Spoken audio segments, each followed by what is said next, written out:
I mean, even for myself in active addiction, there was a time where, I looked at people, in active addiction with some stigma and definite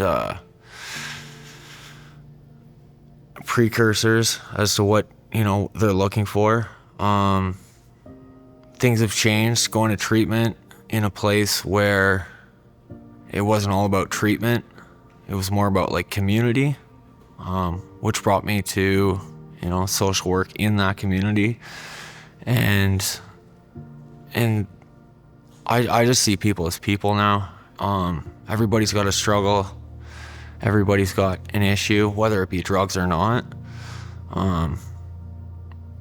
Everybody is struggling in some way. And if I can look at people differently and advocate for them to get to a place where they feel comfortable in the healthcare system and feel comfortable getting help, that would be my biggest difference from now to back then. I would say the biggest difference, especially with like healthcare wise, is when I was an addict, I expected to be judged for, the way I was and the way I was doing.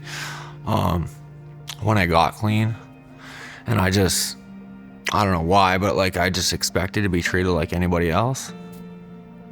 But it's still in my healthcare record, right? I still, was an addict at one point. So the idea that like being clean and sober and then going to a hospital for help and being in pain, as an example, I was getting my appendix out. I didn't get pain meds for a good 16 hours.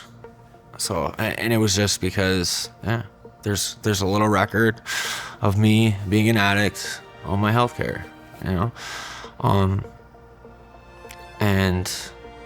advocating for people and sitting in a hospital with somebody that's in real pain, whether it be, tooth pain or some sort of internal body pain or who knows what it is. And to see the way nurses or doctors come in and act differently compared to when they have somebody with them advocating for them, compared to when they're alone and they don't get very much respect at all, it makes a big difference. And it's something everybody needs now. Like when you walk into a hospital, you should have somebody advocating for you, especially if you're homeless or an addict.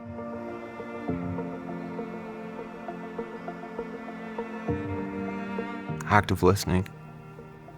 That's a big one. Listen to what they're actually saying and listen to what they're not saying, what they don't feel comfortable saying to you.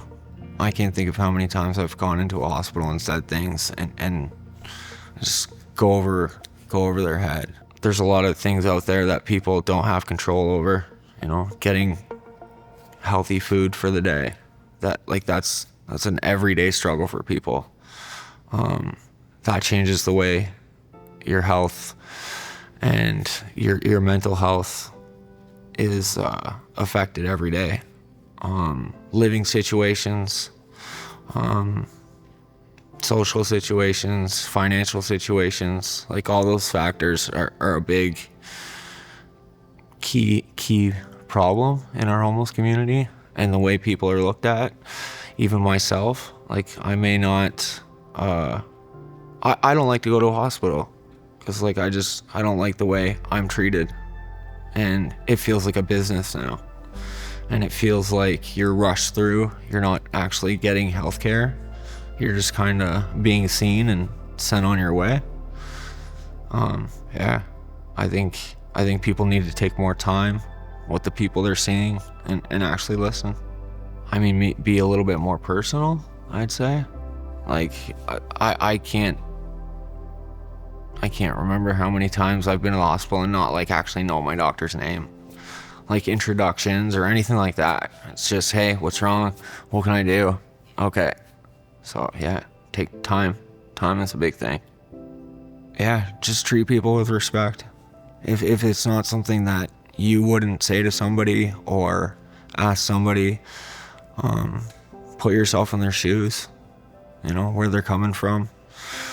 A lot of people don't ask for like the places they live, the parents they have, the lives they get, but it affects them in so many different ways. And people that use substances are just people. That's it.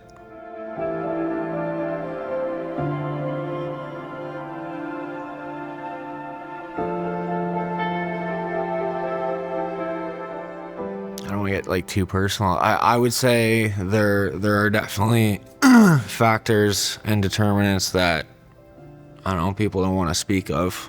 There's people that work everywhere that may be racist or discriminative towards certain kinds of people, and there's just no place for it anymore. And whether it's there and prevalent or whether it's hidden and done behind the scenes, like the amount of times I've had a nurse come in and say like, oh, you need pain meds, but like look at my record, and then I have a doctor and a nurse go talk somewhere else for a minute, come back and then make a decision. Like it's just, it's there. It's very there and in your face sometimes when it shouldn't be. Just because even people living in like lower income housing, they don't want to go to a hospital unless they're gonna die, basically, because they're treated differently, whether you're a drug addict or not, whether you look like you're not well kept or put together every day. You're just treated differently, and it's whether it be subconscious or blatantly obvious, and people just want to discriminate. It's there. It needs to be weeded out, and it needs to be eliminated entirely. The problem now with the amount of advocacy out there, the population's getting bigger. Whether it be low-income housing, like low-income, that is a big range now. Like people just don't have money in this economy, which is affecting, people that have lived in a house their whole life are on the street and don't know how to navigate the system like somebody that's been on the street for 15 years. Where those people probably could have bounced back a little quickly and found some help. It just takes too long, and they sink. I just think we need a lot more focus on like a political level when it comes to policies and government oversight, especially in hospitals, where it does just feel like a business now. I think those are the main focuses that when it comes to advocacy, we need to be focused on.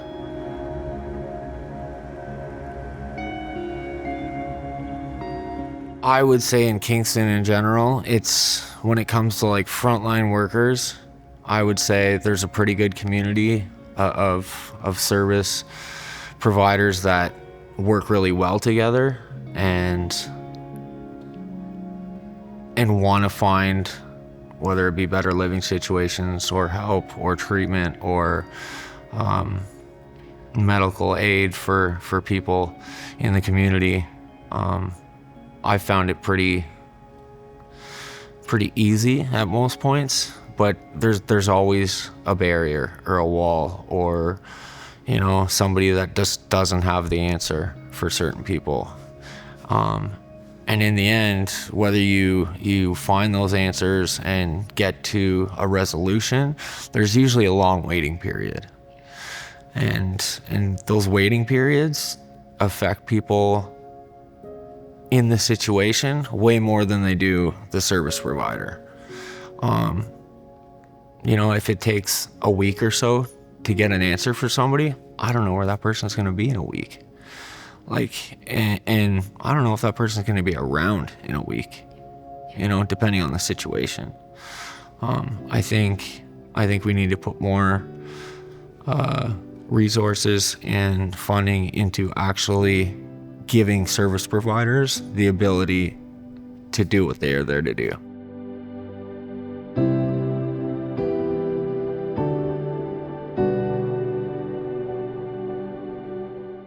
one, they had like outside meetings available to us where you weren't just locked up all the time, right? Like you spent the first week there, and then after that you can go out into the community and still live a normal life, right? Yeah, you don't get better in a bubble. Like, it just doesn't work like that. So yeah, going out, talking to people, meeting people, sharing your story with other people that get it, was a big factor. Having people come in from the community. I'm definitely an advocate for like NA, AA. I no longer really go to meetings. I have, people I've met, community members from those programs that I've stuck close to.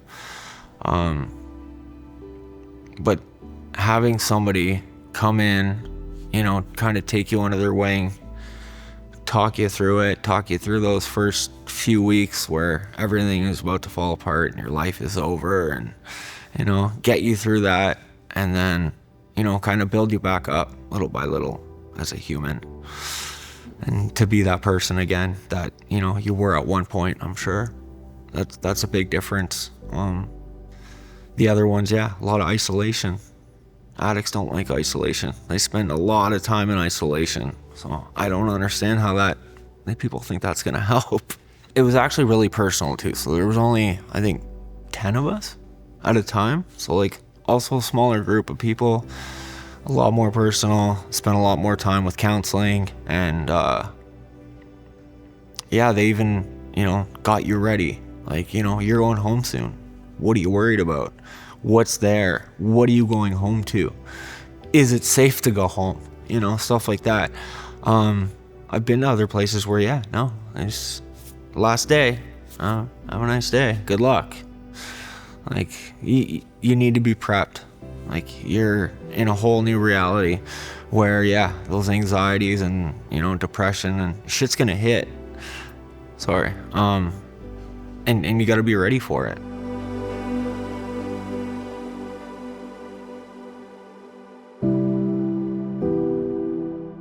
For myself, blatant honesty, and just like in your face, take it or leave it, kind of. Like, I was an addict. It's who I am. I've gotten past it, and I've, come out the other side stronger, and I've learned a lot. But I was lucky. Not everybody's that lucky. For me, yeah, just blatant honesty and hitting things head on. And it's honestly, for some people, it's the only way to learn. Like, if you just beat around the bush for certain things, yeah, people are going to subconsciously, make decisions about other people's care, for their own reasons. Especially, like, I think when it came to working at the hub,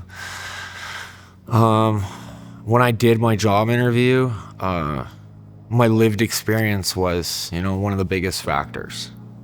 That has never been, well, yeah, it's never been a thing before, and it's never been a thing after, in any other job.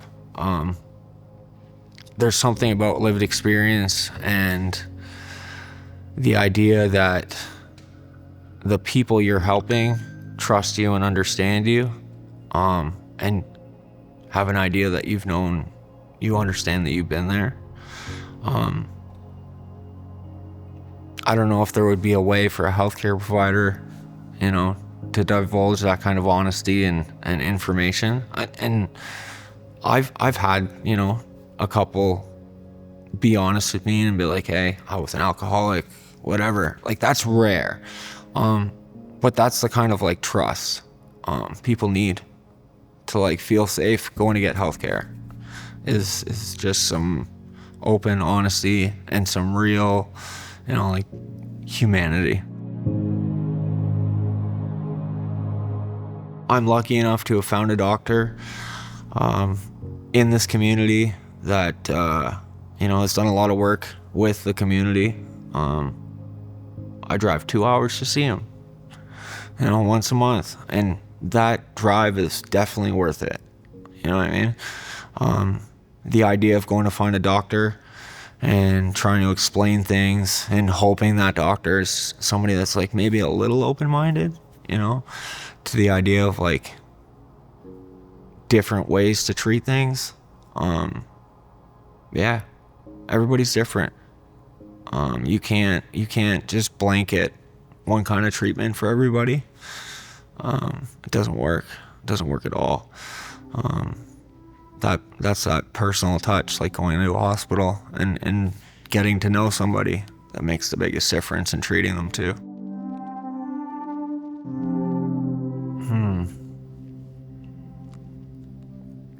Training would be a big one. Yeah, trauma-informed care across the board. And so and the thing about that, there's real trauma-informed care, and then there's what I've noticed a lot, just people using the terms and not actually putting things into practice. There needs to be a good ability to differentiate the two and see actual person-centered trauma-informed care being put into practice.